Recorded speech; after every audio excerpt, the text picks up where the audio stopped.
हम भौतिक सफलता मटीरियल सक्सेस के समय घमंड से कैसे बच सकते हैं और गुरु के प्रति आभारी रह सकते हैं। हम सब ऐसे समय में जी रहे हैं जहाँ के इंसान को लगना शुरू हो गया है कि वो अपने आप से ही सब कुछ कर रहा है। ये ऐसा समय है जिसे सेल्फ हेल्प का समय कहा जाता है कि हर एक इंसान सोचता है कि मैं कहीं ना कहीं से मदद खुद ही ले सकता हूँ। आजकल के समय में अगर आप देखें, अगर घर में सब्जी भी बनानी हो तो बच्चे माँ बाप से नहीं पूछते, यूट्यूब पर जाकर देखते हैं कि कैसे प्याज काटना है, कैसे टमाटर को काटना है, कैसे तड़का लगाना है, और सोचते हैं हमें आ गया सब कुछ और हमने बहुत बढ़िया सब्ज़ी बनाई है। और अगर अपने माता जी को या दादी जी को या नानी जी को पूछेंगे तो पता लगेगा कि स्वादी सब्ज़ी कैसे बनती है। सो हम ऐसी एज में से गुज़र रहे हैं जहाँ हम सोचते हैं कि हम खुद ही खुद सीख जाएंगे सब कुछ। So this is an age of self help. तो जब इंसान उस माहौल में जी रहा, उसको लगता है मुझे सब कुछ आता है, और जब उसकी कुछ तरक्की इस दुनिया में होती है तो वो सोचता है कि ये तरक्की ये मेरे करके हुई है, ये क्योंकि मैंने YouTube पे देखा था ये सब्ज़ी कैसे बननी चाहिए और मेरे को स्वादी लगेगी, मैंने बनाई है। औरों को लगे ना लगे, मुझको तो स्वादी लगेगी ना जिसने बनाई है। तो सोचते हैं हाँ मैंने बड़ा तीर मार दिया। सो उससे इंसान के अंदर घमंड आना शुरू हो जाता है कि ये मेरे करके कुछ हुआ है। और क्योंकि आजकल का इन्वायरमेंट ऐसा है, आजकल की सोसाइटी ऐसी है, तो घमंड आना बहुत आसान है। हमें ये जानना चाहिए कि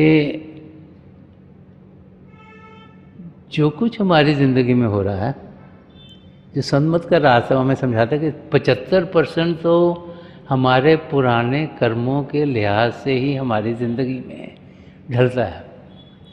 तो मेन पोर्शन 3/4 तो जो भी हो रहा है वो तो हमारे पुराने कर्म कैसे थे।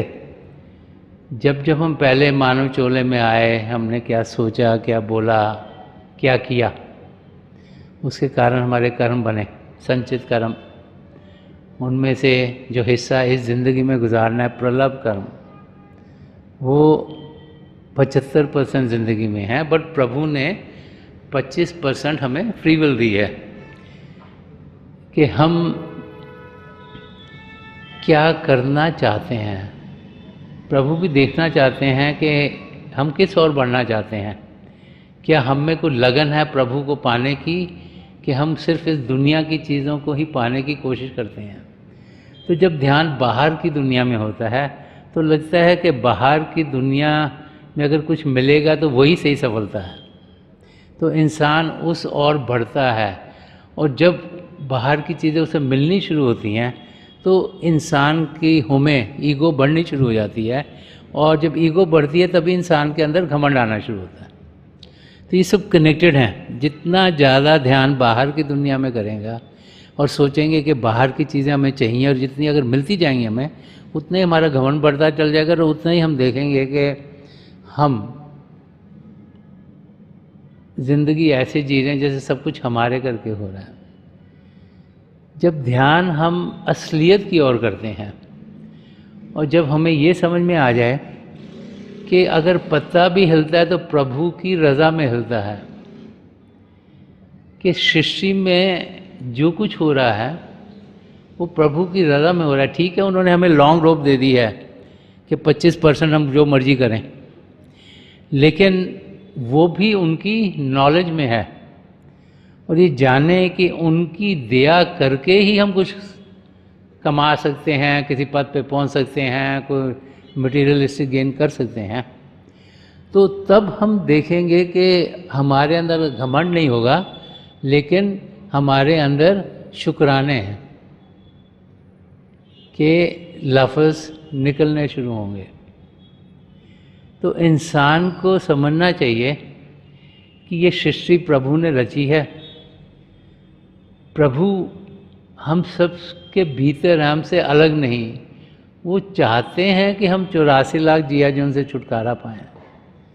वो चाहते हैं हम प्रभु से प्रेम करें। वो चाहते हैं कि इस मानव चोले में होते हुए, क्योंकि इस चोले में उन्होंने सब पदार्थ दिए हैं जिनके ज़रिए हम प्रभु को जान सकते हैं, उनको पहचान सकते हैं, तो पिता परमेश्वर चाहते हैं कि हम उनसे प्रेम करें, हम प्रेम के ज़रिए अपनी रूह को उड़ान दे पाएँ, अंदर के मंडलों में बढ़ें और इसी ज़िंदगी में अपनी आत्मा का मिलाप परमात्मा से करें। तो प्रभु ने इसीलिए 25% फ्री विल दी है कि हम अपना ध्यान बाहर की दुनिया में नहीं लेकिन अंदर की दुनिया में करें। और जब अंदर की दुनिया में करेंगे तो अंदर की दुनिया तो हार्मनी की दुनिया है, अंदर की दुनिया आनंद की दुनिया है, अंदर की दुनिया खुशियों की दुनिया है, अंदर की दुनिया आत्मा का परमात्मा से मिलाप होने की दुनिया है। और उसका अनुभव होते ही हम देखेंगे कि हमें वो अनुभव होंगे जो हमें ये दर्शा देंगे कि जो कुछ भी यहाँ हो रहा है वो प्रभु की रज़ा से हो रहा है और हर एक चीज़ यहाँ बराबर की है। जब ऐसा अनुभव होता है तो फिर घमंड अपने आप ही ज़िंदगी से निकल जाता है। सो द की इसके भी इंसान अभ्यास करे, मेडिटेट करे, अंदर की दुनिया में बढ़े, प्रभु के जो जाति रूप है उनका अनुभव करे। और वो जो अनुभव है, जो एक्सपीरियंस है, वो ही हमें उस अवस्था में पहुंचाता है जिसमें कि जिस तरीके से प्रभु ने हमें जीने के लिए भेजा है, जो प्रेम का रास्ता है, जो एकता का रास्ता है, उस रास्ते पर हम कदम बढ़ा पाएं।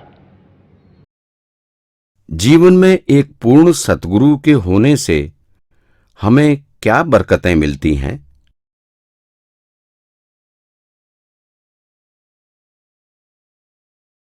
जब हम इस धरती पर आते हैं तो अपने साथ कर्म लेके आते हैं। 3 किस्म के कर्म हमारे साथ जुड़े हुए हैं। प्रारब्ध कर्म जो कि इस ज़िंदगी में हमने झेलने हैं, संचित काम जो कि जितने भी पुराने हमारे कर्म थे उनका संग्रह है, और फिर जब हम जीते हैं तो हर रोज़ हम सोचते हैं, बोलते हैं, कार्य करते हैं, तो उससे कर्म बनते हैं जिन्हें क्रियामान कर्म कहा जाता है। जब हम खुशकिस्मत होते हैं तो किसी पूर्ण महापुरुष के चरण कमलों में पहुंचते हैं, वो हमें नाम की देन देते हैं, तो हमारे संचित कर्मों का नाश भी कर देते हैं। प्रारब्ध कर्मों में हमें मदद करते हैं और हमें समझाते हैं कि क्रियामान कर्म हमारे कैसे रोज़ाना करें।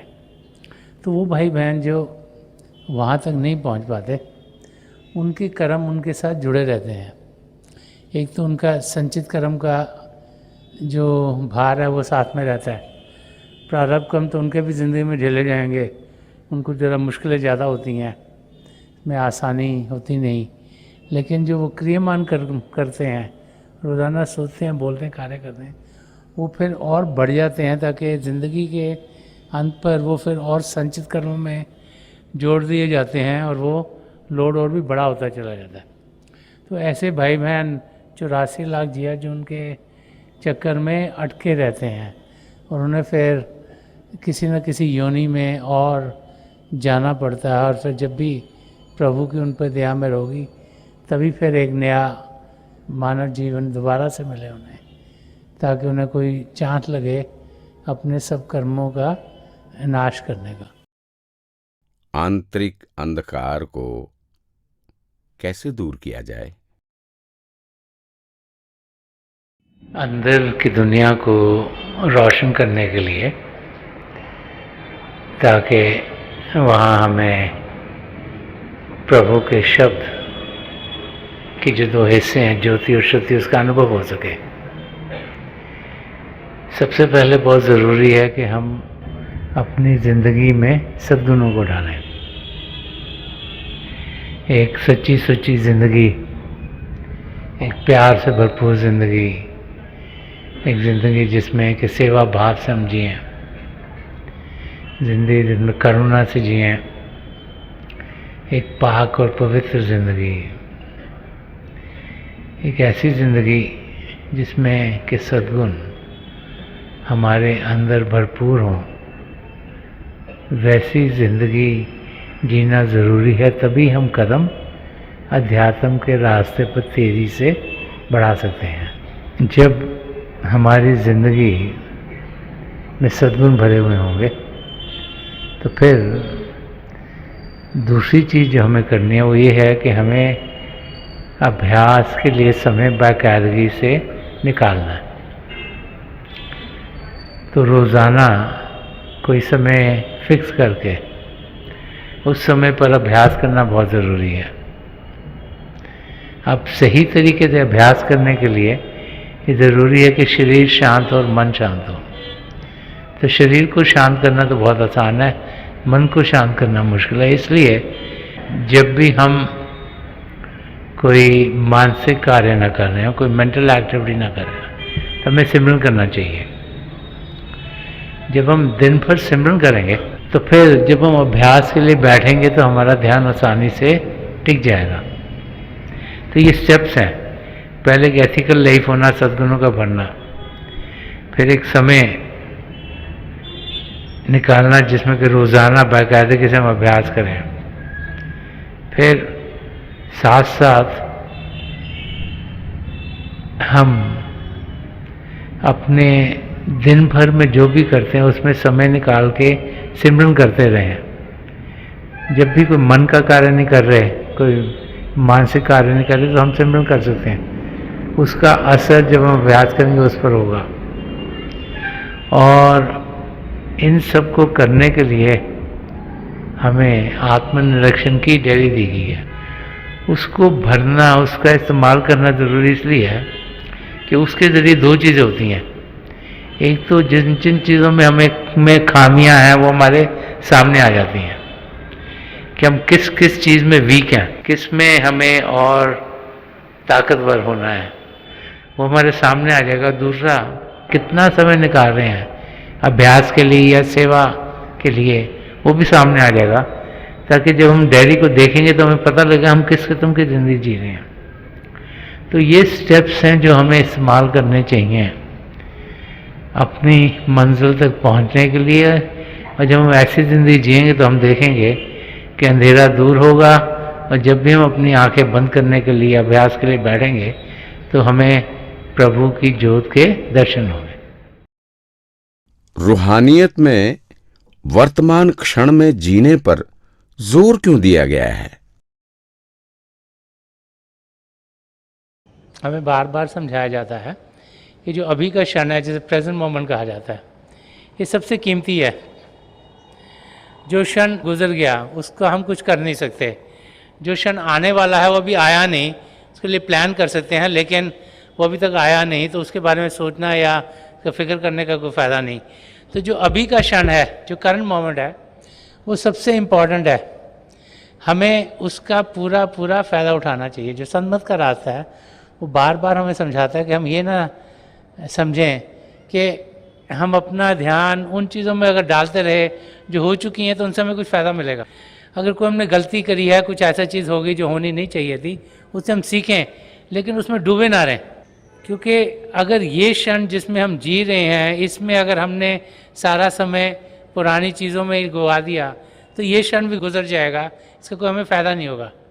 हमें अपना ध्यान पिता परमेश्वर की ओर करना है। हमने इस क्षण का पूरा पूरा फ़ायदा उठाना है, और इसलिए हमें इस क्षण में क्या करना है वो उसकी जानकारी होनी चाहिए। ये जो अभी का क्षण है इसका फ़ायदा तब होगा जब इसमें हमारी आध्यात्मिक तरक्की होगी। तो आध्यात्मिक तरक्की कैसे होगी?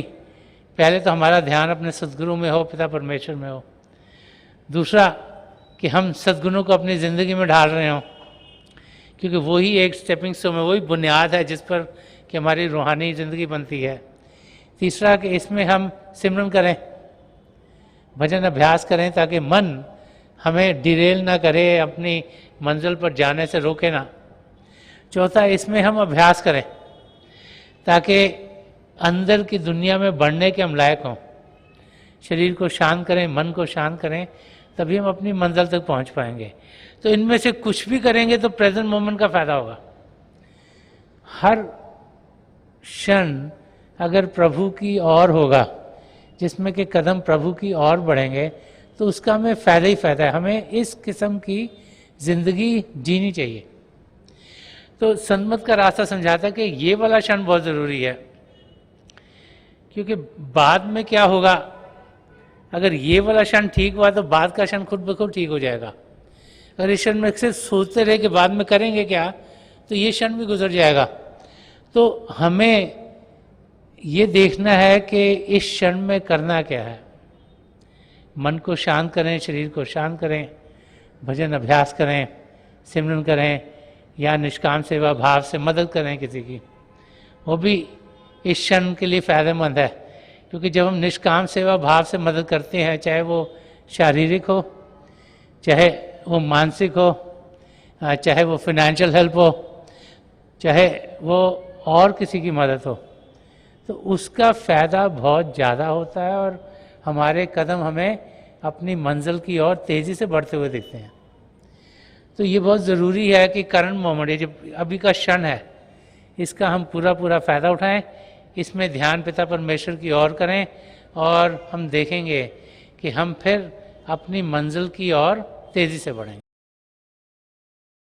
कर्मों का विधान और ध्यान अभ्यास एक दूसरे से कैसे संबंधित हैं? कर्मों का विधान में यही समझाता है कि जैसी करनी वैसी बननी। जैसे थर्ड लॉ ऑफ फिजिक्स है कि for every action there is a reaction, कि जैसा हम सोचेंगे, जैसा बोलेंगे, जैसे कार्य करेंगे, उस किस्म का ही हमें भुगतान करना पड़ेगा। अच्छा सोचेंगे, अच्छा बोलेंगे, अच्छे कार्य करेंगे तो हमें खुशी मिलेगी, और अगर बुरा सोचेंगे, बुरा बोलेंगे, बुरे कार्य करेंगे तो भुगतान करना पड़ेगा। तो हमारी आत्मा जो परमात्मा का अंश है, जो जब प्रभु से अलग हुई, जो कि आज इस समय इस मानव चोले में है, तो उसके साथ जब वो पहले मानव चोले में थी, जो उसने सोचा, बोला, कार्य करे, वो कर्म बनते गए और वो इकट्ठे होते गए, उनको सच्चित कर्म कहा जाता है। कि स्टोर हाउस ऑफ कर्मास है। जैसे एक ज़िंदगी में कितने कर्म करे वो हो गए, अगले बारी कितने कर्म करे वो हो गए। अब उनमें से थोड़े से लिए जाते हैं जिनको प्रलभ कर्म कहा जाता है, और जो प्रलभ कर्म है वो हमने ज़िंदगी में झेलने हैं, और उन पर ही हमारी 75% लाइफ निर्भर है। और रोज़ाना हम सोचते हैं, हम बोलते हैं, कार्य करते हैं, ये तीसरा हिस्सा है कर्मों का, जिसे क्रियमान कर्म कहा जाता है। कि रोज़ाना जो भी हम करते हैं, बोलते हैं, कार्य करते हैं, उसके भी कर्म बनते चल जाते हैं। अब जब तक सारे कर्म कटेंगे नहीं, तब तक हम 84 लाख जिया जून से छुटकारा पाएंगे नहीं। ये बार बार महापुरुष हमें समझा गए हैं। तो जब हम रोज़ाना अपनी ज़िंदगी जीते हैं, और रोज़ाना जो जितने भी कर्म हमारी ज़िंदगी में होने हैं वो तो होंगे ही, 75% तो होंगे। तो जो 25% का हमारा हिस्सा है, जो हम कर रहे हैं, जो नए कर्म बन रहे हैं, क्रियमान कर्म, अगर हम रोज़ाना भजन अभ्यास करेंगे तो वो रोज़ाना भजन अभ्यास के ज़रिए कटते चले जाते हैं। इसीलिए बाकायदगी से रोज़ाना अभ्यास करना ज़रूरी है। इसीलिए हमें समझाया गया कि जो दिन का 10वां हिस्सा है, जो कोई 2.5 घंटे के करीब है, वो हम अभ्यास में दें। कि उतना कम से कम देंगे तो उस दिन के कर्म उसी दिन कट जाएंगे हमारे, और हमारा लोड बढ़ेगा नहीं। तो अगर अभ्यास रोज़ाना करेंगे, रोज़ाना कटेंगे। और जो संतमत का रास्ता में ये समझाता है कि जिस दिन हमें नाम की देन मिलती है, उस दिन जितने भी हमारे संचित कर्म हैं, वो सब के सब हमारे सद्गुरु हमसे ले लेते हैं। हमारे उसी समय, नामदान के समय पर ही जो इतने भी संचित कर्म हैं वो हमारे सब के सब कट जाते हैं। लेकिन जो प्रलभ कर्म हैं उन्हें वो छेड़ते नहीं, क्योंकि अगर उन्हें छेड़ेंगे, वो ले सकते हैं, तो क्या होगा कि अगर प्रलभ कर्म हमारे ख़त्म हो गए तो हम ज़िंदगी से चल बसेंगे। इसलिए प्रलभ कर्म में हमें मदद मिलती है, और इसीलिए जो अभ्यास करने का तरीका है वो हमें दिया गया है कि हम रोज़ाना अभ्यास करें, अपनी ज़िंदगी में सद्गुणों को ढालें, अपनी ज़िंदगी ऐसी बनाएं ताकि ज़िंदगी में पॉजिटिविटी हो। लेकिन सबसे ज़रूरी है अभ्यास करना। उसके लिए ज़रूरी है शरीर को शांत करना और मन को शांत करना। और शरीर को शांत करना बहुत आसान है। एक शांत जगह ढूंढें, बैठ जाएं, आंखें बंद करें तो पांचों इंद्रियों को बड़ी आसानी से अंदर खींच सकते हैं। मन को शांत करना बड़ा मुश्किल है। मन को शांत करने के लिए हमें सिमरन दिया गया है। इसीलिए समझाया जाता है कि दिन में जब भी मौका मिले सिमरन कर लो। जब कोई मेंटल एक्टिविटी नहीं कर रहे हो तो सिमरन करो, ताकि ध्यान प्रभु की ओर जाए। क्योंकि हमने तो प्रभु से मिलना है, हमारा पर्पज़ ही है आत्मा का मिलाप परमात्मा से होना है। ज़िंदगी मिली इसीलिए है ताकि प्रभु से हमारा मिलाप हो। तो जब हम रोज़ाना भजन अभ्यास करेंगे तो रोज़ाना के कर्म करते चले जाएंगे। तो जो हमारे संचित कर्म हैं वो तो नामदान के समय कट गए। जो प्रलब्ध कर्म है वो रोज़ाना जो जो होना हमारी ज़िंदगी में होगा, जितनी तकलीफ़ आनी है उसमें हमारे सद्गुरु की मदद मिलती है ताकि हम उस तकलीफ़ को सहन कर पाएँ और हमारी ज़िंदगी से गुजरे। और जो रोज़ाना हम कर्म करते हैं, क्रियामान कर्म, वो अभ्यास करके, मेडिटेशन करके, भजन सिमरन करके रोज़ाना करते चल जाते हैं, ताकि जो हमारा आखिरी समय आता है शरीर में होने का, हमारे संचित कर्म वैसे ही करके प्रलब्ध कर्म रोज़ के रोज़ कट रहे हैं। और कहा जाता है कि ध्यान प्रभु की ओर करो, सिमरन करो, ताकि और कोई ख्याल ना आए, ताकि विचार भी अगर आखिर में आ गया तो भी उसका कर्म भी हमें देना पड़ेगा। तो सिमरन कर इसी किया जाता है ताकि उस दिन के भी कर्म कटें, ताकि जब हम शरीर को छोड़ें हमारे सारे कर्म कट गए हों और फिर हम 84 लाख जियाजुन से छुटकारा पा लें। तो यही कनेक्शन है कर्मों का और अभ्यास करने का। आप सब अभ्यास के लिए बैठ जाइएगा। आप जहाँ भी बैठे हैं आराम से बैठिएगा, अपनी आंखें बंद कर लीजिएगा। ये जो आई बॉल्स हैं, आँख के डेले हैं, ये सामने फोकस हों, जैसे आप 8-10 दिन सामने फोकस हो। आंखें बंद करते ही वो भाई बहन जिन्हें नाम की देन मिली है, आप सिमरन कीजिएगा। अगर यहाँ कोई भाई बहन है जिन्हें नाम की देन नहीं मिली, तो आप प्रभु के किसी भी जाति नाम का जाप कीजिएगा। जाप मन ही मन करना है, ऊंचा नहीं दोहराना। आपका ध्यान बिल्कुल सामने होना चाहिए और प्रभु की दया से थोड़ी देर में आपको रोशनी के चिन्ह दिखने शुरू होंगे और बहुत से नज़ारे और भी आपको देखने को मिल सकते हैं। तो मेरी पिता परमेश्वर के चरण कमलों में जो पिछली सेंचुरी के महापुरुष हुए हैं, हजूर बाबा सावन सिंह जी महाराज, परम संत कृपाल सिंह जी महाराज और दयालपुर संत दर्शन सिंह जी महाराज, चरण कमलों में यही प्रार्थना है कि जो जो हम सबके लिए बेहतर और महापुरुष हमें दें, हमें सबके साथ जोड़ें और हमारे भीतर प्रभु की ज्योत के हमें दर्शन करवाएं। थोड़ी देर में आकर मैं आपको इस बैठक से उठाऊंगा और मेरी शुभकामनाएं आप सबके साथ हैं।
छोड़ दीजिए जी, प्लीज़ लीव ऑफ।